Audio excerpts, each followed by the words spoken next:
Hello everyone.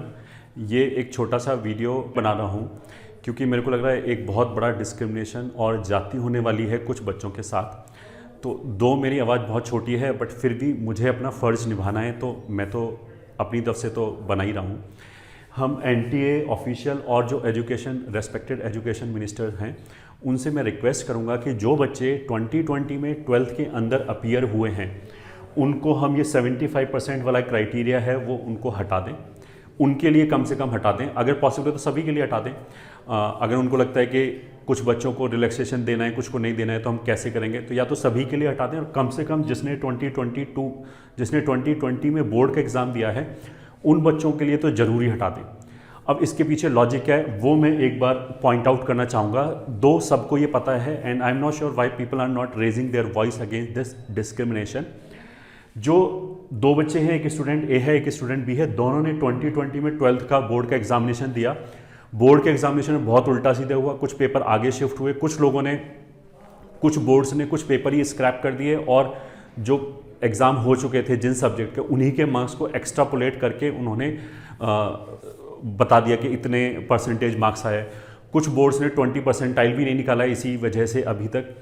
तो इन सब को ध्यान में रखते हुए एनटीए ने बहुत अच्छा डिसीजन लिया था लास्ट ईयर कि बिकॉज ये इतना क्योटिक था, बच्चों का psychologically they were not strong और जैसे बोलते हैं बहुत ही अस्त व्यस्त चीज़ें चल रही थी। लास्ट के कुछ एग्ज़ाम हुए भी नहीं किसी बोर्ड में, तो हो सकता है कि बच्चा वो लास्ट के मतलब अभी वो 73% उसका आया हो एक्स्ट्रापोलेट करके, लास्ट के एग्ज़ाम हो सकता है कि उसका फेवरेट सब्जेक्ट हो और उसमें उसका ज़्यादा मार्क्स आने वाला हो। तो ये सोच के एनटी ने बोला कि चलो पेपर ढंग से हम नहीं करा पाए या कोविड की वजह से नहीं हो पाया तो बच्चों का हम कैरियर ख़राब नहीं करते हैं और हमने 75% के क्राइटेरिया को रिलैक्स कर दिया, कोई भी परसेंटेज की ज़रूरत नहीं है।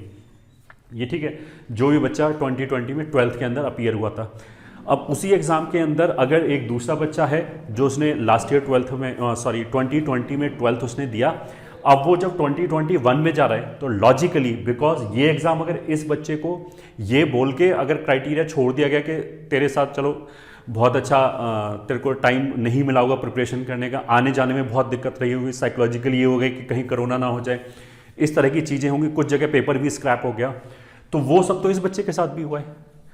तो it was very logical for this student to assume at that point of time कि अगर इस बच्चे को रिलैक्सेशन मिला है तो सेम एग्जाम मैंने दिया है तो मेरे को भी रिलैक्सेशन मिलेगा। इसमें कहीं पे भी कोई इलॉजिकल बात नहीं है। अब वो टाइम मशीन में वापस जाके थोड़ा एग्जाम दे सकता है, एग्जाम तो हो गया, ये ठीक है, परसेंटेज जो आनी थी वो आ गई। अब ये बच्चा जब 2021 में बैठ रहा है और उसके ऊपर अगर हम 75% की ये लगा दें ना क्राइटेरिया लगा दें तो इसके साथ बहुत बड़ा अन्याय होगा। कोई भी अपने लॉजिकल सेन माइंड से ये अज्यूम कर सकता है कि अगर मैंने एग्जाम वही दिया है जो इस बच्चे ने दिया है, अगर इसको रिलैक्सेशन मिला है तो मेरे को भी मिलेगा। बहुत सारे बच्चे ऐसे होते हैं कि जो 12th के बाद प्रिपरेशन चालू करते हैं, तो हो सकता है कि लास्ट ईयर ने पेपर ही ना दिया हो या पेपर भी दिया हो तो जस्ट एक्सपीरियंस के लिए दिया हो और उसने अपनी सारी जिंदगी इस 2021 वाले पेपर के ऊपर लगा रखी हो दाव पे कि इसमें मैं अच्छा करूंगा, उसने जम के मेहनत किया हो और बिकॉज इस बच्चे को जो ट्रीटमेंट मिला है वो इसी को मिला है तो इसने हो सकता है इंप्रूवमेंट का एग्जाम भी ना भरा हो। ऐसे बहुत सारे बच्चे हैं। ऐसे भी बच्चों के पास मेरे पास फ़ोन आए हैं जिनका केवल एक मार्क कम है 75% से, और कुछ बच्चे बोले कि हमारे बोर्ड ने 20 परसेंटाइल निकाला ही नहीं है, तो वो कहाँ से कंपैरिजन करेंगे। और दूसरी बात, कुछ बच्चों ने बोला है कि उनके बोर्ड ने एक पेपर ही स्क्रैप कर दिया जिस पेपर में उसके सो कॉल्ड सबसे ज़्यादा अच्छे मार्क्स आने वाले थे। तो ये भी जाती होगी मेरे हिसाब से। तो अगर इन बच्चों को रिलैक्सेशन दिया है तो 2021 में या तो 75% सभी बच्चों के लिए हटा दें या कम से कम जो बच्चा 12th में अपीयर हुआ था 2020 में उसके लिए ये क्राइटेरिया हटा दें। यहाँ पे बहुत सारे बच्चे बोले थे कि यार हमने इम्प्रूवमेंट भरा ही नहीं क्योंकि हमें पता था कि जब इनको छूट मिली है हमको भी मिल जाएगी, इसमें मतलब है तो सब इक्वली, इनके साथ ऐसा सौतेला व्यवहार कैसे हो सकता है।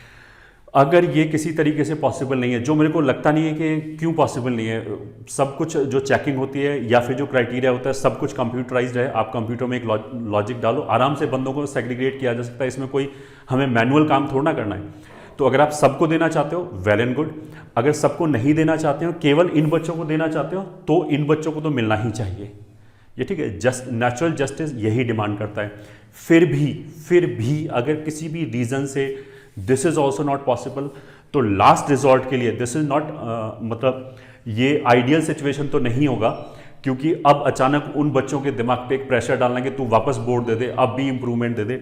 अगर फिर भी पॉसिबल नहीं है तो कम से कम उनके रजिस्ट्रेशन तो ओपन कर ही दें सारे बोर्ड्स वाले इंप्रूवमेंट एग्जाम के।